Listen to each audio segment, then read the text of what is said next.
بالمقابله ديال اليوم. نتمنوا ايضا انه التوفيق يكون حليف العناصر الوطنيه ديال تشكيله المنتخب الوطني المغربي. عبد الكريم انبيا حرس المرمى، باقي اللاعبين سفيان بوريط، العميد المنتخب الوطني سفيان المسرار، 11 بلال بقالي، وايضا رقم 14 ادريس رئيس الفني.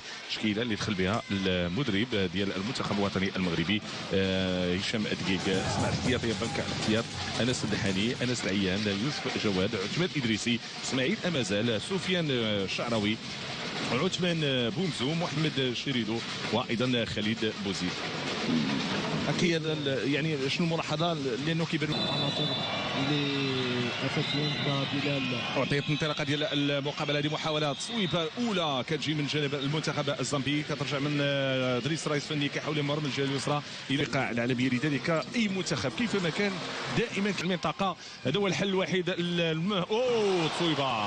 تصويبه او تسديد الشباك فهو حل من الحلول لما كيكون عندك واحد في التكتيك ودخل عثمان بومزو.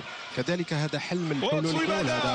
هدف اول المنتخب الوطني المغربي عن طريق النجم عميد المنتخب اللاعب المسرار، يضع الكره في الشباك. تصويبه قويه، انكماش دفاعي، الحل ديالو تصويب عن بعد، والمسرار معروف تصويب عن بعد. اكيد فكانت المحاوله الاولى بالنسبه للبقالي ما نجحتش، اما التسديده الثانيه فكانت لسفيان كانت تسديده مركزه، وهذا حل من الحلول اللي نقدروا نشوفوا به الهدف، لان الدفاع كما شفنا من كامل واحد 10 ديال الامتار وصعيب. هنا كيشكل واحد اما التمركز ديالو في الخلف وغيبقى ينتظر في المنتخب المغربي فهو صعب عليه. ممكن نشوفوا اهداف.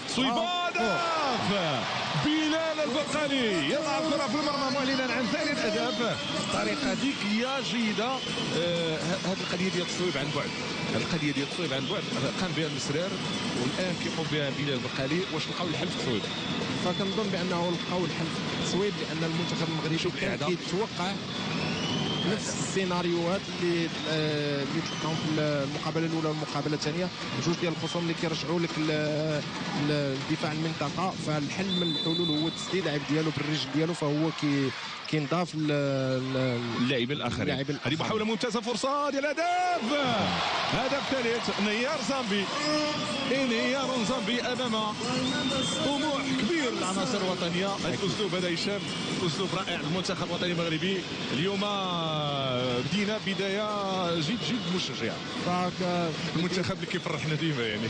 اكيد فالمنتخب اللي كيفرجنا ديما، واكيد كنظن بان اللاعبين تحروا من ذاك الضغط ديال المقابله الاولى. تمريره ممتازه، امازال هو اللي ماركا المقابله الاولى والمقابله الثانيه. فالان الاهداف اللي جات مبكره فهي ساعدت بالشكل الكبير المنتخب المغربي باش يمشي في ديك الفلسفه ديالو.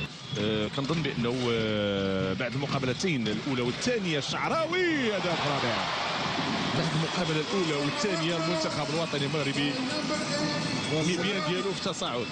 اكيد وفي هذه المنافسات فالمستوى خصو يكون تصاعد، لان المقابلات الاولى والثانيه فكتكون بواحد المستوى اللي كتحاول دير تدوير ديال جميع اللاعبين، لان كما سبق لنا وتكلمنا فعندك 24 ساعه اللي كترتاح فيها.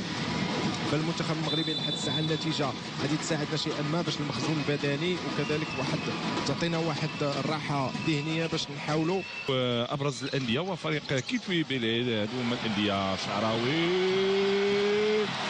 كيسجل الهدف ديالو.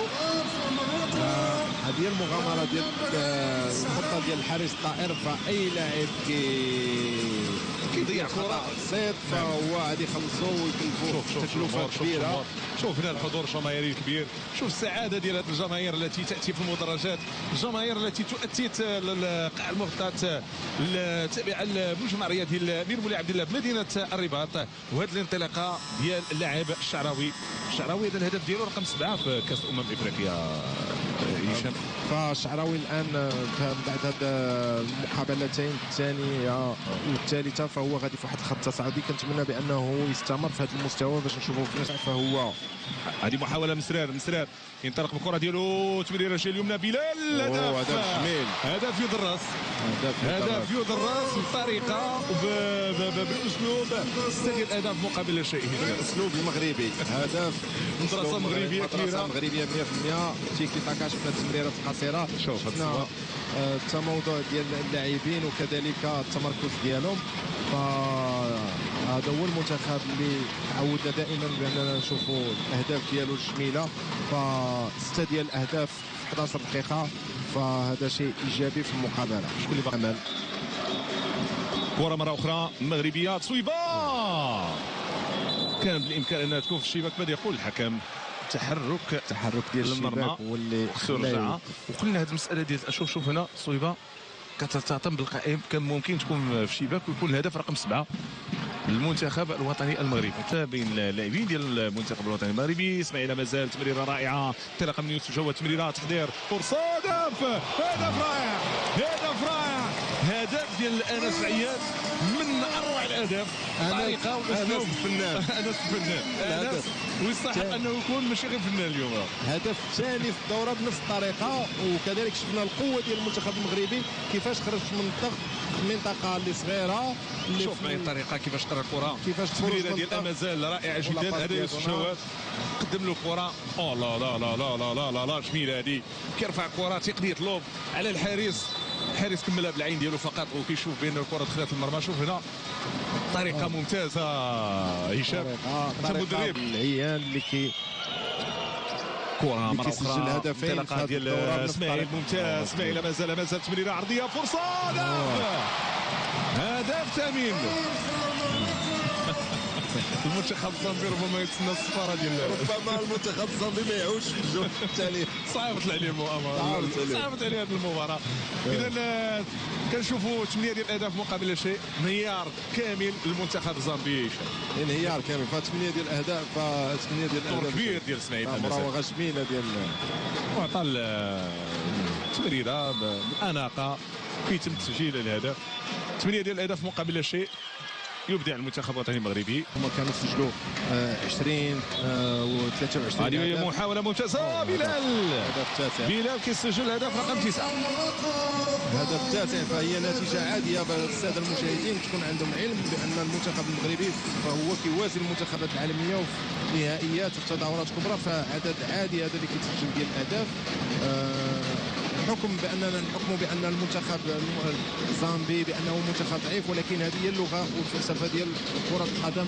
صالات المنتخب اللي اكثر تهيئ واكثر جوده واكثر قلي ممتاز في استخلاص الكره واعادتها. رجعنا مره اخرى كنشوفوا المنتخب الوطني المغربي كيحاول ما امكن انه يلعب الكره ديالو شويه بالخلف. هذه عمليه ديال ادريسي، تمريره ديال مسرار ادريسي، هدف رقم 10. هدف جميل، هدف رائع، وهدف يدرس من البدايه ديالو كان ممتاز.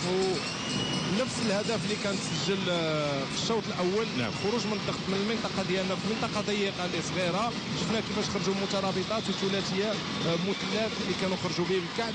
كذلك الطريقه اللي الادريسي كيفاش خدا بها الكره وانتيسيبا امام المدافع الصلب ديالو، كيف هيئ الكره لسفيان وسفيان كيرجع ليه من الزاويه مغلقه وضع الكره قنطره الصغيره، وضع الكره في شي انه كيمثل الكره الايطاليه. ف صعيبه. نعم، هذه محاوله ممتازه، هذه فرصه. هدف جميل، هدف رائع، هدف جميل، هدف من انس الدحاني يلعب في نادي صقر اكادير، لاعب من مواليد 1999. الطريقه ديالو كيفاش وضع الكره في المرمى اعلن من خلال على هدف. لاحظوا التمريره كانت في العمق، تلعبات صوب انس وبطريقه فنيه بقنطره صغيره كيتمكن من وضع الكره في المرمى. هدف رائع ديال المهاره، كانت مساعده ديال المدافع رقم 4. وهذا من اللاعبين الشباب تا هما اللي اول مشاركه لهم في النهائيات ديال كاس افريقيا، ومثل هذا الهدف هو غادي تعطي واحد الفراعي لاعب دولي سابق و17 سنه زكريا كويري اللي والهدف انس العيان يصوب المنتخب الزامبي تائه لدرجه اللي يسجل على الشباك ديالو. اكيد عدم التركيز وكذلك بان العياء كبير على المنتخب الزامبي. فكنظن بانه المنتخب الزامبي ما جاش مستعد لهذه التظاهرات بواحد الشكل جيد، لانه اللياقه البدنيه فهي كتلعب دور كبير في التظاهرات. عندك 24 سنه باش